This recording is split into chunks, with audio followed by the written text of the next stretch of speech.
ملک کے بالائی علاقوں میں شدید برفباری اور لینڈ سلائیڈنگ نے زندگی مفلوج کر دی ہے، جہاں چترال میں ایک افسوسناک واقعے میں برفانی تودہ گھر پر گرنے سے 9 افراد جاں بحق ہو گئے ہیں۔ خیبر پختونخوا، آزاد کشمیر اور گلگت بلتستان میں کئی فٹ برف پڑنے سے رابطہ سڑکیں بند ہیں، جبکہ شاہراہ قراقرم پر سینکڑوں افراد اور گاڑیاں پھنس کر رہ گئی ہیں۔ ایک طرف جہاں سوات اور مالم جبہ جیسے مقامات پر مناظر حسین ہوئے ہیں، وہیں میران شاہ اور میر علی میں کئی سال بعد ہونے والی برفباری نے سردی کی شدت میں اضافہ کر دیا ہے۔ بلوچستان میں برف باری تھمنے کے باوجود سائبیرین ہواؤں کی وجہ سے شدید یخ بستی ہے، جس سے پائپ لائنوں میں پانی جم کر رہ گیا ہے اور زیارت جانے والے سیاحوں پر عارضی پابندی عائد کر دی گئی ہے۔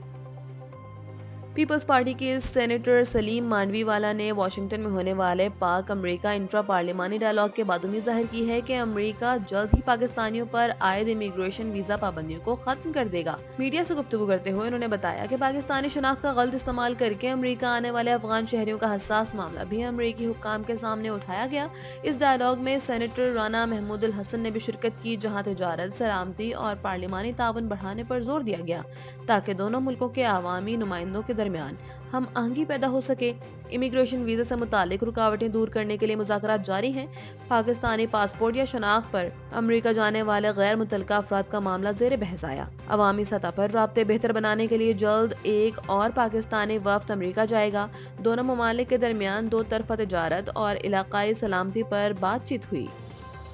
وائٹ ہاؤس نے افغانستان میں نیٹو کے کردار سے متعلق صدر ڈونلڈ ٹرمپ کے بیان پر برطانوی تنقید کو یکسر مسترد کرتے ہوئے موقف اختیار کیا کہ امریکہ اس اتحاد کے لیے کسی بھی دوسرے ملک سے زیادہ قربانیاں دی ہیں۔ اس سفارتی تنازع کا آغاز صدر ٹرمپ کے اس دعوے سے ہوا، جس میں انہوں نے کہا کہ نیٹو فوجی افغانستان میں فرنٹ لائن سے دور رہیں، جس پر برطانوی وزیر اعظم سر کیئر سٹارمر نے شدید ردعمل دیتے ہوئے کہا کہ اسے 457 برطانوی فوجیوں کی ہلاکت کی توہین قرار دیا اور معافی کا مطالبہ کیا۔ اس بحث میں شہزادہ ہیری نے بھی حصہ لیتے ہوئے کہا کہ انہوں نے خود افغانستان میں خدمات انجام دی اور دوستوں کو کھویا، لہٰذا ان قربانیوں کا احترام کرنا چاہیے۔ انگلینڈ میں کونسلوں کی تنظیم نو کے حکومتی منصوبے کے تحت ایک بڑا فیصلہ سامنے آیا ہے، جس کے مطابق 29 کونسل علاقوں میں مئی میں ہونے والے بلدیاتی انتخابات مؤخر کر دیے گئے ہیں۔ مقامی حکومت کے سیکرٹری اسٹیو ریڈ نے تصدیق کی ہے کہ اس فیصلے سے 40 لاکھ سے زائد افراد حق رائے دہی سے محروم رہیں گے، جبکہ کئی علاقوں میں یہ مسلسل دوسرا سال ہے کہ انتخابات میں تاخیر ہو رہی ہے۔ لنکن، ایکسیٹر، نورچ اور پیٹر برا جیسے بڑے شہروں میں متعدد ڈسٹرکٹ اور کاؤنٹی کونسلوں میں اب 7 مئی کو پولنگ نہیں ہوگی۔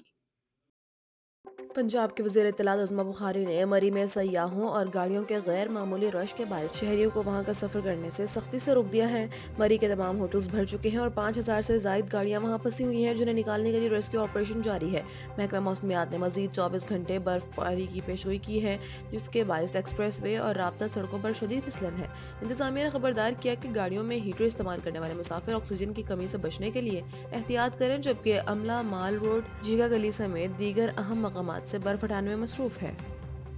گلیات ڈیولپمنٹ اتھارٹی کے ترجمان سیف الرحمان نے واضح کیا کہ شدید برف باری کے باوجود گلیات میں فی الحال کسی سیاح کے پھنسنے یا جانی نقصان کی کوئی اطلاع نہیں آئی۔ جی ڈی اے اور پختونخوا ہائی وے اتھارٹی مشترکہ طور پر سڑکوں سے برف ہٹانے کا کام میں مصروف ہے، تاہم سیاحوں کی حفاظت پیش نظر مری سے نتھیا گلی اور ایبٹ آباد سے ہرنوئی کے راستے عارضی طور پر بند کر دیے گئے ہیں۔ حکام نے سیاحوں کو مکمل تعاون کی یقین دہانی کراتے ہوئے اپیل کی کہ وہ غیر ضروری سفر اور مہم جوئی سے گریز کریں، کیونکہ مسلسل برف باری کے باعث سڑکوں پر پھسلن اور خطرات موجود ہیں۔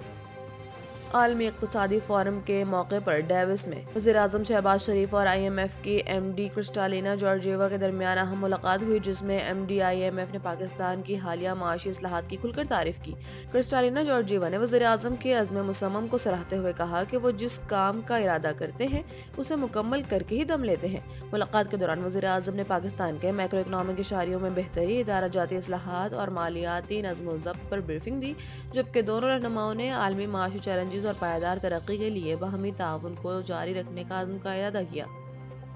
وزیر اعلیٰ پنجاب مریم نواز نے لاہور میں ایک اہم اجلاس کے دوران پنجاب کی روایتی ثقافت کو بحال کرنے کے لیے 6، 7 اور 8 فروری کو صوبے بھر میں بسنت منانے کا باضابطہ اعلان کر دیا ہے۔ انہوں نے بسنت کو 500 سال پرانا تاریخی تہوار قرار دیتے ہوئے کہا کہ وہ عوام کی خوشیاں لوٹانے آئی ہیں اور اس سلسلے میں بسنت کے تینوں ایام میں میٹرو بس، اورنج بس اور گرین لائن پر مفت سفر کرنے کی سہولت فراہم کی جائے گی۔ سیکیورٹی کے حوالے سے وزیر اعلیٰ نے واضح کیا کہ پتنگ بازی کو محفوظ بنانے کے لیے 10 لاکھ موٹر سائیکل سواروں کو مفت سیفٹی راڈز دیے جائیں گے، جبکہ خونی ڈورز اور پتنگ کے سائز کی خلاف ورزی کرنے والوں کو سزائیں دی جائیں گی۔